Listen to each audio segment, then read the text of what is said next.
हमारे हिंदुस्तान की सरजमी पर ऐसे बहुत सारे लोग हैं जो मुगलों पर बहुत गर्व करते हैं और यह मानते हैं कि सिर्फ मुगलों के शासनकाल में हिंदुस्तान बहुत विकसित हुआ। कुछ इतिहासकारों के मुताबिक मुगलों ने ऐसी कला और साहित्य का परिचय दिया जो कि बेमिसाल है और मुगलों का जोरों गुणगान करते नहीं थकते।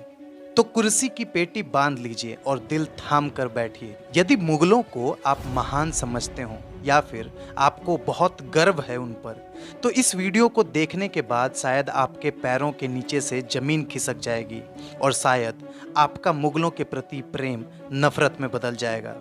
कुछ लोग बाहर से आए, उन्होंने हिंदुस्तान की धन दौलत और हिंदुस्तानियों को लूटा, सत्ता के लिए आपस में लड़े, भाई ने भाई को मारा, बेटे ने बाप को मारा और तो और जबरन धर्म परिवर्तन कराया।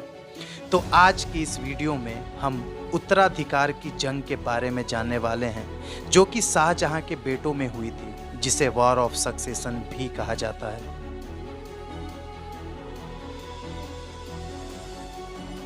शाहजहां की कुल 4 औलादें थीं, जिसमें 4 बेटे दारा शिकोह, शाह शुजा, औरंगजेब और मुराद बख्श थे और 3 बेटियां जहान आरा, रोशन आरा और गुहान आरा थीं और इन सबों में दारा शिकोह सबसे बड़ा था।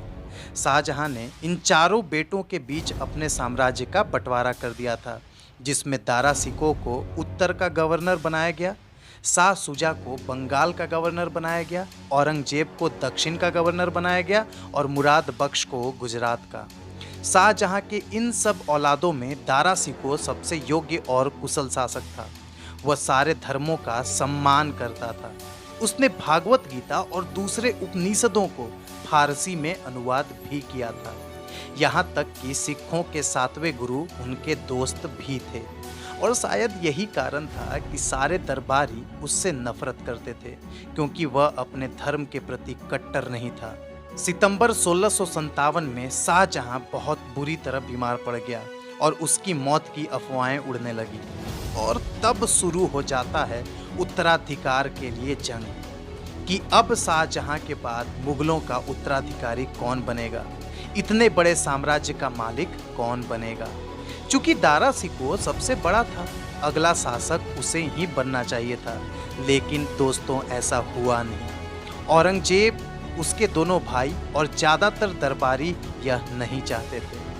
सबसे पहले शाह शुजा बंगाल से दिल्ली की ओर कूच करता है और उसका सामना दारा शिकोह से बहादुरपुर नामक जगह में होता है और इसलिए इसे बहादुरपुर का युद्ध भी कहते हैं। इस युद्ध में दारा शिकोह बहुत ही आसानी से शाह शुजा को हरा देता है और इस युद्ध के बाद शाह शुजा किसी तरह अपनी जान बचाकर भागता है। इस युद्ध के बाद धर्मत का युद्ध होता है, जो कि औरंगजेब और यशवंत सिंह, जो कि दारा शिकोह की ओर से थे, उनके बीच होता है।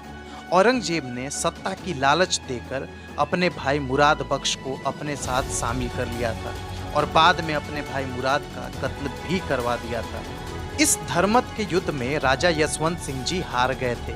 इस युद्ध से जुड़ा हुआ एक किस्सा यह है कि इस युद्ध के बाद जब यशवंत सिंह अपने किले के द्वार पर पहुंचे, तब उनकी पत्नी ने किले का दरवाजा खुलवाने से मना कर दिया था, क्योंकि परंपरा के मुताबिक एक राजपूत जब युद्ध के मैदान में जाता है तब वह या तो विजयी होकर लौटता है या फिर युद्ध भूमि में वीर गति को प्राप्त हो जाता है।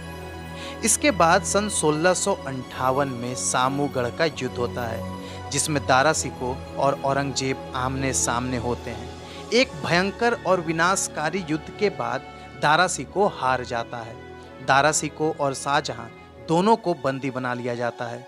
दोस्तों इतना ही नहीं, इस युद्ध के बाद औरंगजेब अपने सगे बड़े भाई दारा शिकोह को कोड़े मरवाते हुए हाथ बांधकर आगरा और दिल्ली की गलियों में घुमाता है और बाद में दारा शिकोह का सर कलम करवा देता है। दोस्तों क्या यही होती है महानता? क्या इसी को बड़प्पन कहा जाता है? भाई भाई को मारता है, बेटा बाप से सत्ता छीन कर उसे बंदी बना लेता है।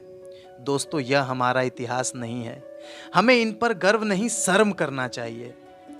इसके बाद एक खजुआ का युद्ध होता है औरंगजेब और शाह शुजा के बीच में, जिसमें शाह शुजा बहुत बुरी तरह हार जाता है और भारत छोड़कर हमेशा के लिए भाग जाता है।